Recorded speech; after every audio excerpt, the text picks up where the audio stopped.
Hello everyone. In this session, today we'll discuss some important inventory control techniques.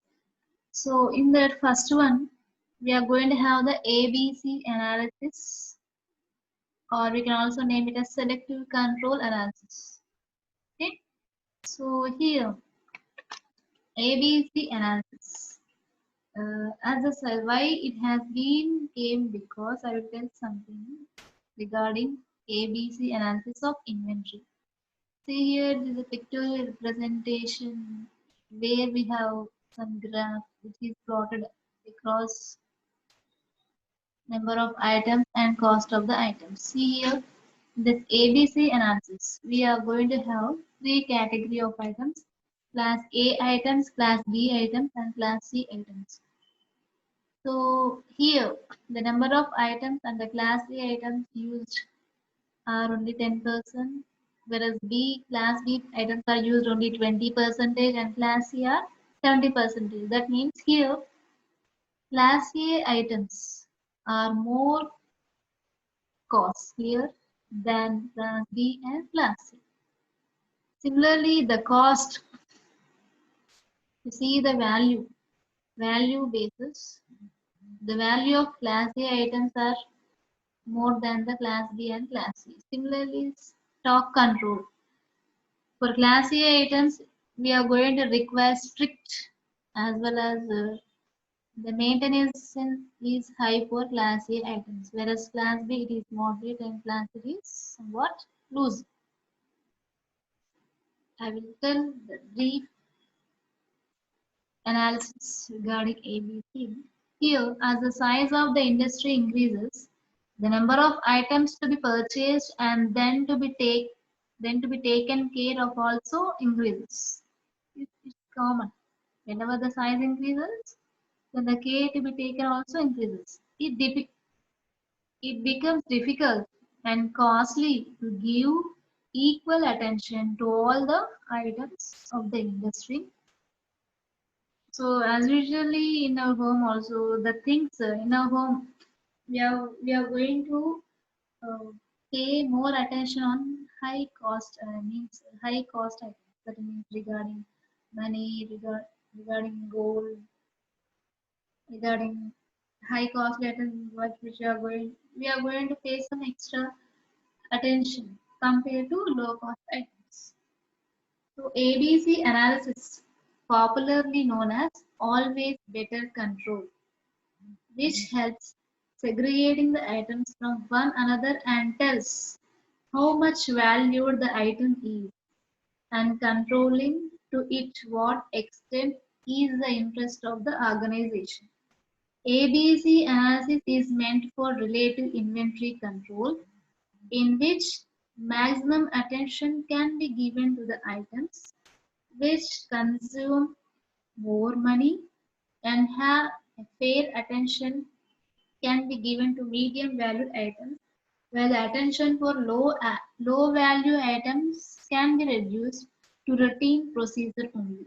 This policy can be applied in various other aspects of material management, such as purchase, sales, inspection, inventory control, storekeeping, etc. So, according to ABC analysis method of inventory control, all the items of the industry are divided into three groups based on the percentage of items and percentage of value of items. They are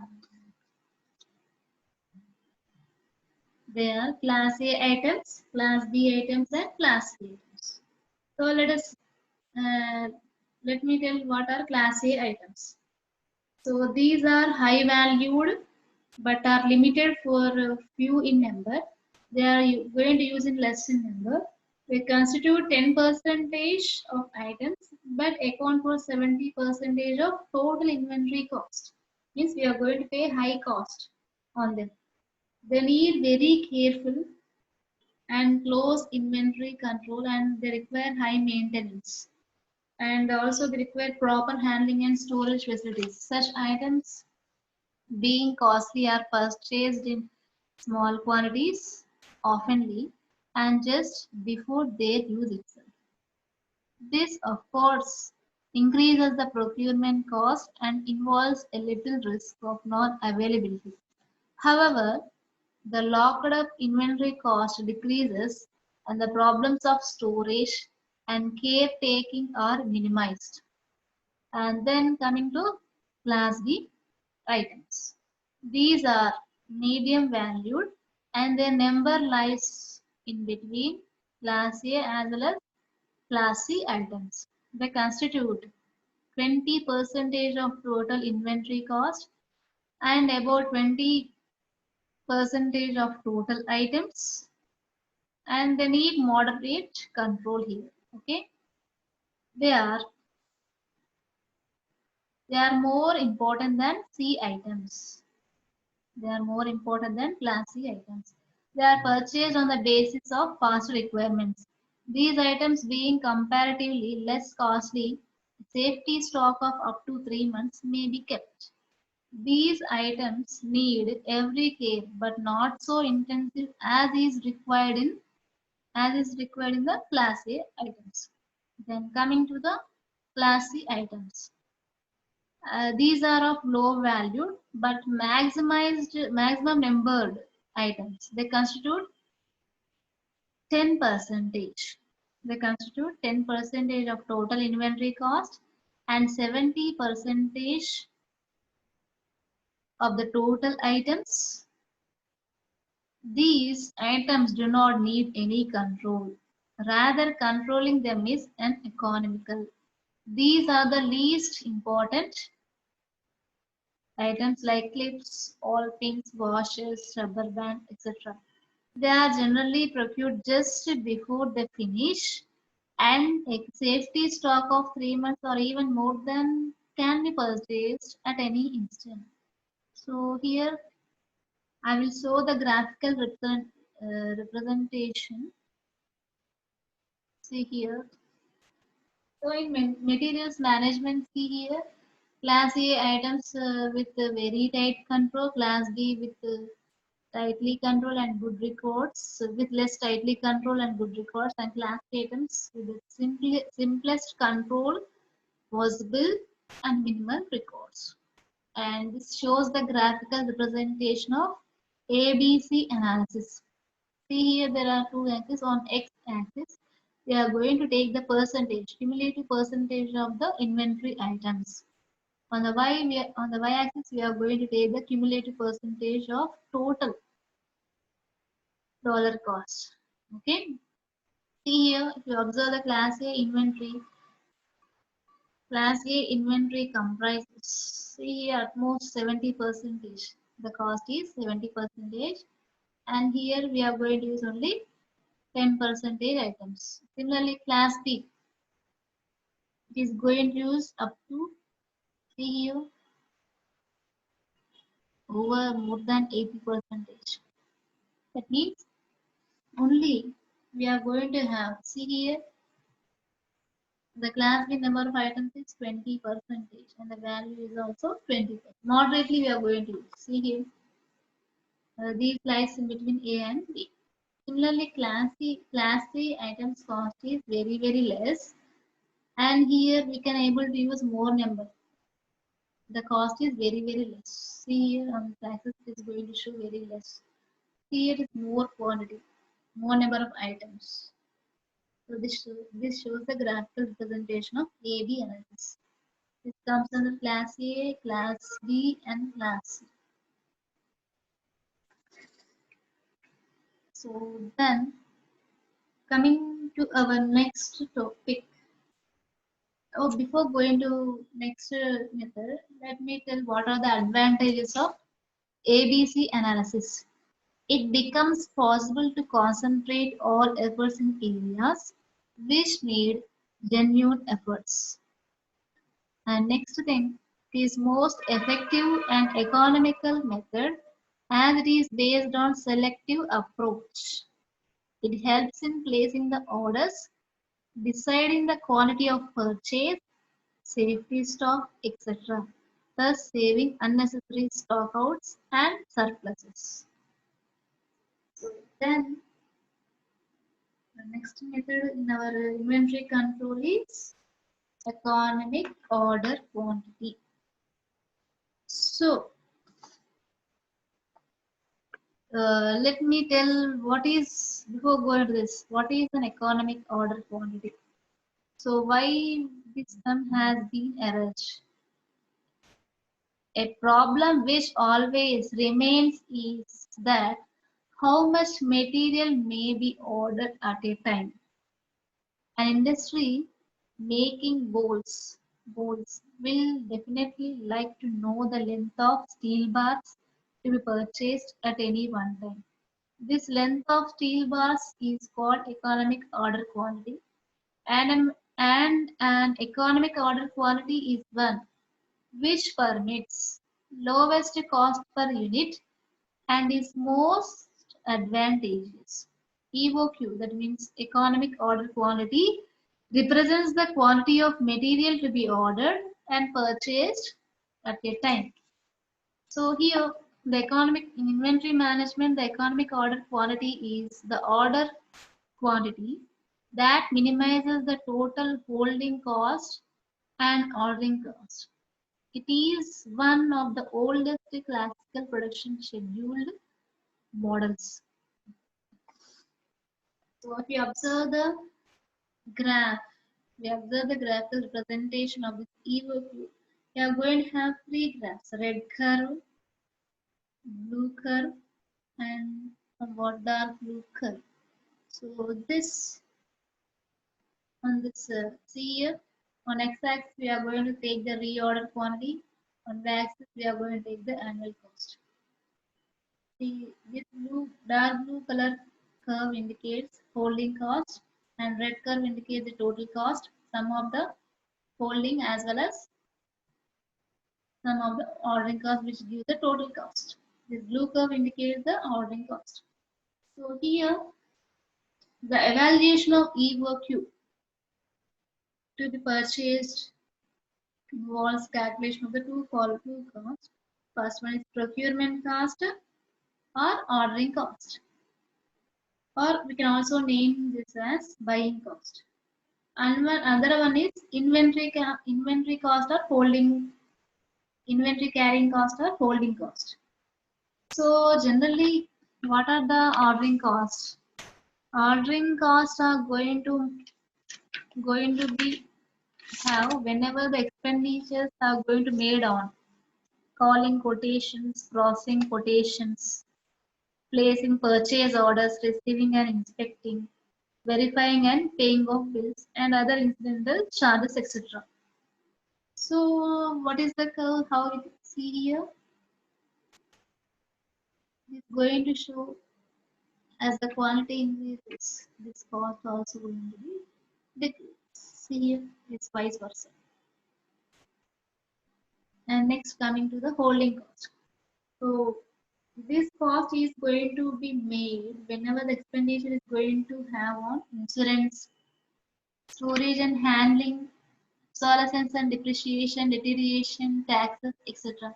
As the quantity increases, as the quantity of increases, the holding cost also increases. That's why it is linearly proportional. Is going to be represented with a straight line. So the economic order quantity is obtained by the quantity whose procurement cost is equal to the ordering cost. That is, whose procurement cost is equal to the inventory carrying cost. That means where these two costs are going to meet, that intersecting point. Can here the intersecting point represents that here the ordering cost is equals to the holding cost. Okay. So here whenever this intersecting point is going to meet the total cost, this total cost vertically which is going to show on the x-axis point, that point can be treated as the quantity which we have to order at a time. This quantity can be treated as the economic order quantity.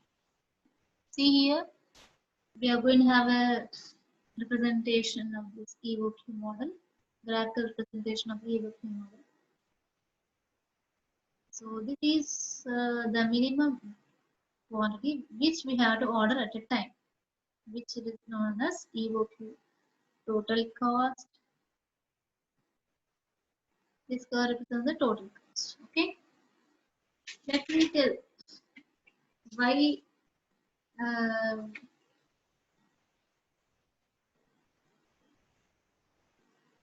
generally this ordering cost decreases as the ordering quantity increases, and the inventory carrying cost or holding cost increases as the ordering quantity increases. So with this, I'm going to stop this EOQ model, and next, the coming next, I will tell another topic, that is, so once all of you see this graphical representation, Class B, maybe this.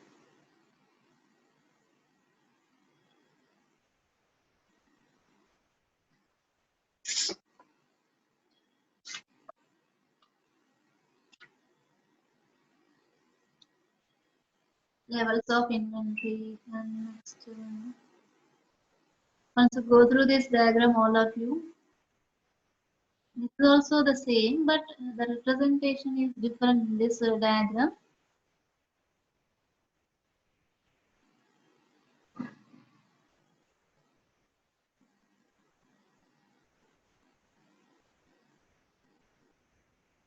Let me tell what are the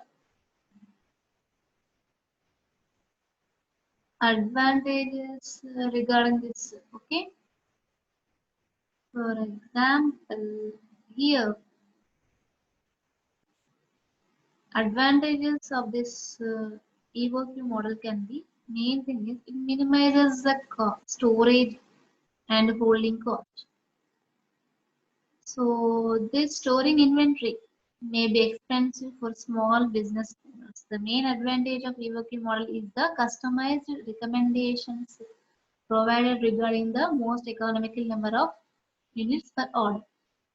The model may suggest buying a larger quantity in fewer orders to take advantage of discount bulk buying and minimizing order cost. Alternatively, it may point to more orders of fewer items to minimize holding costs if they are high and ordering costs are relatively low.